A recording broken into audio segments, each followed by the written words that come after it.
Alice নামের একটি মেয়ে কিছু না করে সারাদিন হাঁটতে ক্লান্ত হয়ে পড়েছিল। উত্তাপ তাকে ঘুমিয়ে তুলেছিল। হঠাৎ সে লক্ষ্য করল হোয়াইট র্যাবিট, যিনি কোথাও কোথাও তাড়াহুড়ো করেছিলেন। মেয়েটির কাছে অদ্ভুত লাগছিল যে সে নিজের সাথে কথা বলছে এবং তার ঘড়ির দিকে তাকিয়ে রইল। কৌতূহল নিয়ে জ্বলতে থাকা অ্যালিস খরগোশের পিছনে ছুটে গেল এবং বিনা দ্বিধায় তার পিছনে গর্তে ঝাঁপিয়ে পড়ল। এর ভিতরে একটি গভীর কূপ ছিল, যার দেয়ালগুলি বুককেসগুলির সাথে সজ্জিত ছিল। অ্যালিস খুব ধীরে ধীরে পড়েছিল এবং সবকিছু সঠিকভাবে দেখতে সক্ষম হন। একবার কূপের নিচে মেয়েটি 3 পা সহ একটি কাচের টেবিলটি লক্ষ্য করল। এটির উপর একটি ছোট সোনার কি এবং এক ধরনের বোতল রাখা। অ্যালিস কিটি দিয়ে দরজাটি খোলার চেষ্টা করেছিল, তবে এটি খুব ছোট ছিল। চারপাশে তাকিয়ে সে একটা ছোট্ট দরজা দেখতে পেল। এটি খুলতে এবং নিজেকে একটি দুর্দান্ত উদ্যানের সন্ধানের জন্য অ্যালিসকে টেবিলের একটি বোতল থেকে পান করতে হয়েছিল। কয়েক চুমুক গ্রহণের পরে এটি আকারে কমতে শুরু করে। মেয়েটি এত তাড়াতাড়ি সংকুচিত হয়ে গেল যে টেবিলে থেকে চাবিটি নেওয়ার সময় তার হাতে নেই। তারপরে সে মেঝেতে একটি ম্যাজিক পাই দেখল।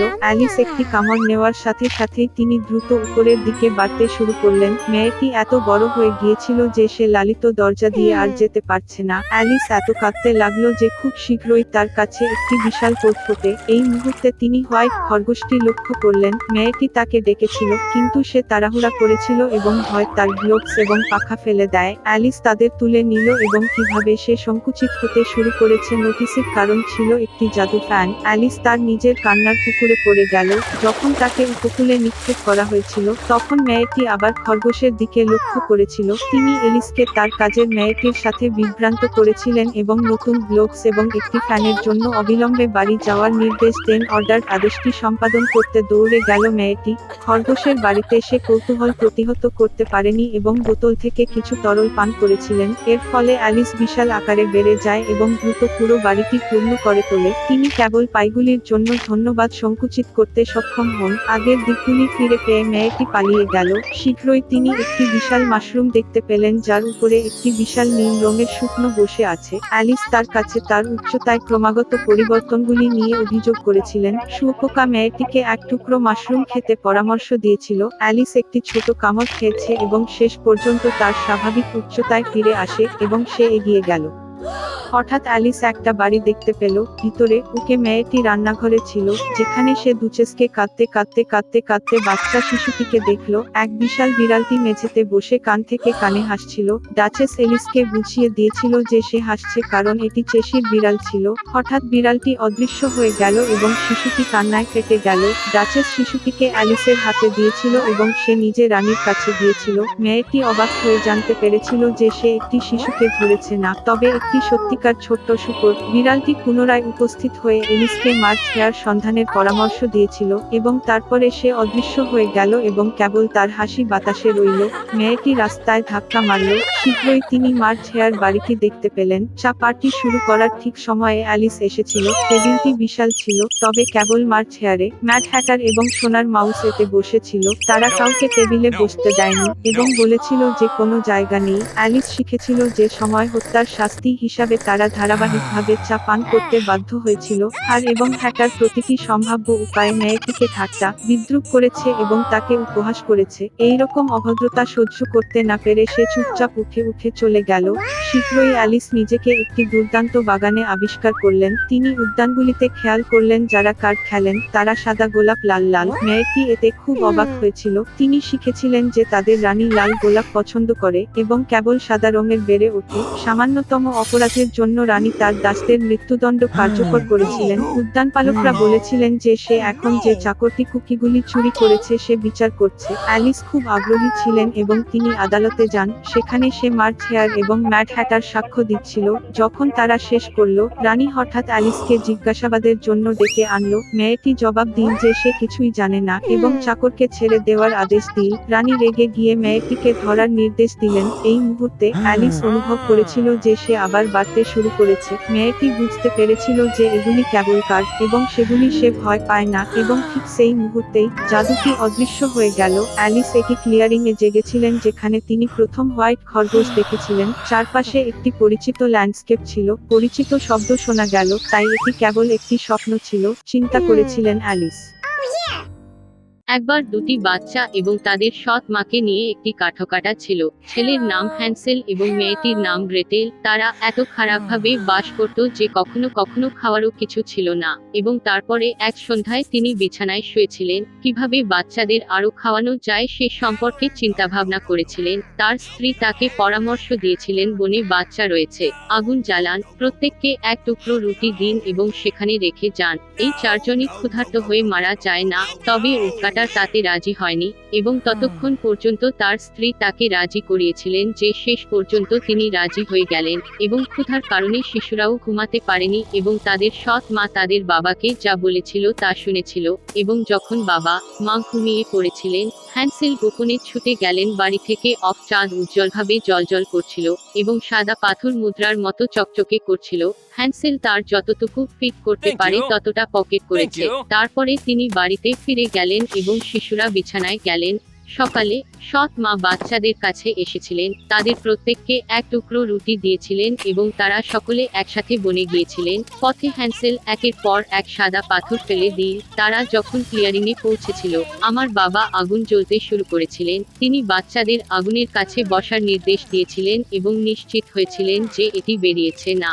যখন তারা এবং তাদের সৎ মা আরো কাঠের জন্য গিয়েছিলেন, তারা বসে বসে ক্লান্ত হয়ে ঘুমিয়ে পড়েছিল। বাচ্চারা যখন জেগে উঠল তখন চারদিকে অন্ধকার রাত এবং যখন পুরো মাসটি আকাশে উঠল, হ্যান্সেল তার বোনকে হাত ধরে নুড়িগুলির মতো চকচক করে সেই পথের সন্ধান করল। তারা সারা রাত হেঁটেছিল এবং ভোর হলে তারা তাদের বাবার বাড়িতে আসে। কিছু সময় কেটে গেল এবং বাচ্চারা আবার শুনল কিভাবে এক রাতে সৎ মা তাদের বাবাকে বাচ্চাদের হাত থেকে রেহাই পেতে ভিক্ষা করতে লাগলো। তিনি প্রত্যাখ্যান করলেন, কিন্তু তার স্ত্রী তার কথা শুনতে চাননি। তিনি অভিশাপ দিয়েছিলেন এবং তার কাছে সমস্ত প্রকার তিরস্কার করেছিলেন। বাবা মা যখন ঘুমিয়ে পড়েছিলেন, হ্যান্সেল শেষবারের মতো পাথর সংগ্রহ করতে চেয়েছিলেন, তবে সৎ মা দরজাটি তালাবদ্ধ করে রেখেছিলেন এবং ছেলেটি বাড়িটি ছাড়তে পারেনি। খুব ভোরে বাচ্চাদের প্রত্যেককে একটি করে রুটি দেওয়া হয়েছিল। এটি আগের সময়ের চেয়েও কম ছিল। বনে পথে বায়নার তার পকেট তার টুকরা ছিন্ন ভিন্ন মাটিতে ক্রুম্বিয়েস ফেলে দিন। সৎ মা তাদের আরো বনে নিয়ে গেলেন। আবার একটি বড় আগুন জ্বালানো হয়েছিল এবং বাবা তাদের এবং তাদের সৎ মা আরো কিছু কাঠ কাটাতে বাচ্চাদের আগুন দেখার জন্য নির্দেশ দেন। মধ্যাহ্ন ভোজনের সময় গ্রেটেল তার রুটির টুকরোটি হ্যান্সেলের সাথে ভাগ করে নিয়েছিল। তারা ঘুমিয়ে পড়েছিল। অন্ধকার রাত পড়লে আমরা জেগে উঠি এবং এরপরে একটি মাস উপস্থিত হল এবং তারা তাদের পথে একত্রিত হল, কিন্তু তারা একটিও টুকরোটি খুঁজে পেল না, কারণ বনের মধ্যে হাজার হাজার পাখি এলোমেলো করে দীর্ঘদিন ধরে এই ক্রমগুলি খাচ্ছিল। তাই বাচ্চারা অনেকক্ষণ হাঁটল, কিন্তু তারা বনের বাইরে বেরোতে পারেনি। হঠাৎ রাস্তা তাদের কুড়েঘরের দিকে নিয়ে গেল। কাছাকাছি এসে বাচ্চারা দেখতে পেল যে বাড়িটি সমস্ত রুটি এবং বিস্কুট দিয়ে তৈরি এবং উইন্ডোজগুলি খাঁটি চিনির তৈরি। হ্যান্সেল উপরে উঠে ছাদের একটি টুকরো ছিল আর তখন কুড়েঘরের দরজা প্রশস্তভাবে খুলে গেল আর বৃদ্ধা এক টুকরো করে ঝুঁকে পড়ল। ক্যাম্প হ্যান্সেল এবং গ্রেটেল এতটাই ভয় পেয়েছিল যে তারা এমনকি তাদের হাত থেকে তাদের তীরবিদগুলি ফেলে দেয় এবং বুড়ো মহিলা সদয় ছিল এবং তাদের কুড়েঘরে তাদের আমন্ত্রণ জানিয়েছে। টেবিলে ইতিমধ্যে প্রচুর খাদ্য ছিল, দুধ, কুকিজ, আপেল এবং বাদাম। রাতের খাবার শেষে বৃদ্ধা শিশুদের জন্য দুটি পরিষ্কার বিছানা তৈরি করেছিলেন এবং হ্যান্সেল এবং তার বোন ভেবেছিলেন তারা স্বর্গে রয়েছে।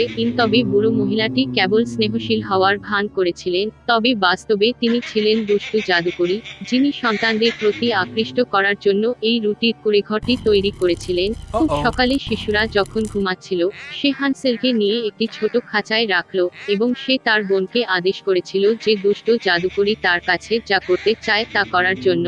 বুড়ো মহিলা ছেলেটিকে পরে খাওয়ার জন্য মোটা করার সিদ্ধান্ত নিয়েছে।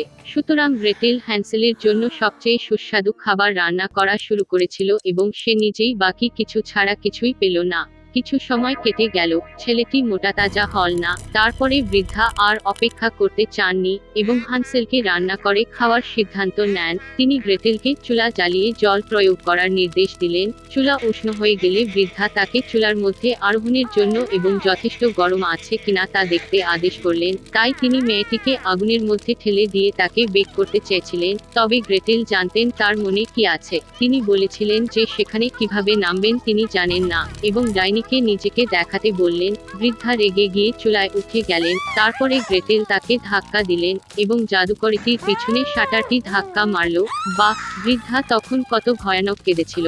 এদিকে গ্রেটেল ছুটে এসে হান্সেলের কাছে এসে খাঁচা খুলে দিয়ে তাদের ভাইকে মুক্তি দিয়ে তারা ডাইনির ঘরে গেল, যেখানে সমস্ত কোণে মুক্ত এবং মূল্যবান পাথরের বাক্স ছিল। তাদের পকেটগুলি তাদের সাথে পূর্ণ করে বাড়ি চলে গেল। বেশ কয়েক দিন ধরে বাচ্চারা তাদের ফিরে যাওয়ার পথ খুঁজছিল। বনটিকে আরো বেশি পরিচিত বলে মনে হয়েছিল এবং শেষ পর্যন্ত তারা তাদের বাবার বাড়িটি দূরত্বে দেখতে পেল। বাচ্চাদের জীবিত দেখে তিনি কত আনন্দিত হয়েছিলেন। হ্যান্সেল এবং গ্রেটেল ডাইনি থেকে নিয়ে যাওয়া সমস্ত মুক্ত এবং রত্নগুলি মেঝেতে পড়ে এলেছিল। খাবার নিয়ে ভাবার দরকার ছিল না এবং তারা বাঁচতে এবং আনন্দ করতে শুরু করে। আর বাবা দুষ্ট সৎ মাকে বাড়ি থেকে তাড়িয়ে দেয়।